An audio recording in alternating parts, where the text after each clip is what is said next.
हे good morning जय जगन्नाथ।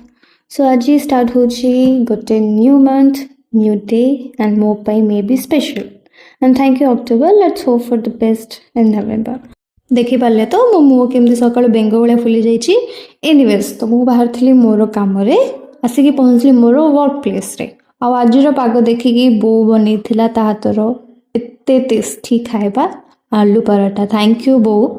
तो आज पाग किसी एमती थिला माने मु लिटरली बसिक देखुली टिके खरा टिके वर्षा टिके खरा टिके वर्षा लिटरली पिला बेले बहुत शुणुली कि खरा और वर्षा हेले सांगे सांगे बिलुआर बाहागर हुए सतरे बिलुआन तुमको जना कि तुम बाहागर आज बोली।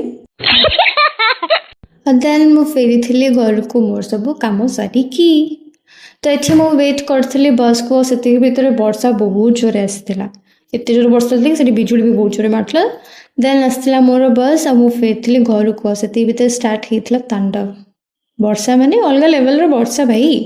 अब ये टाइम थी मोर घरे पहुँचवा मोस्ट इम्पोर्टेंट थिंग तो मुझे आसिक पहुँची घरे आ फ्रेश होती और फ्रेश होकर बसी किसी खावाई जेहेतु आज थी अणनवमी तो भाई सकाळु आनी अनंत वासुदेव प्रसाद जोटा कि बहुत ही टेस्टी खाई सारापर मोर सब बड़ ड्यूटी हूँ एक्वागार्ड को फिल करके रखा एंड देन मु पीती टिके पानी जेहेतु मोर सब कम सर था।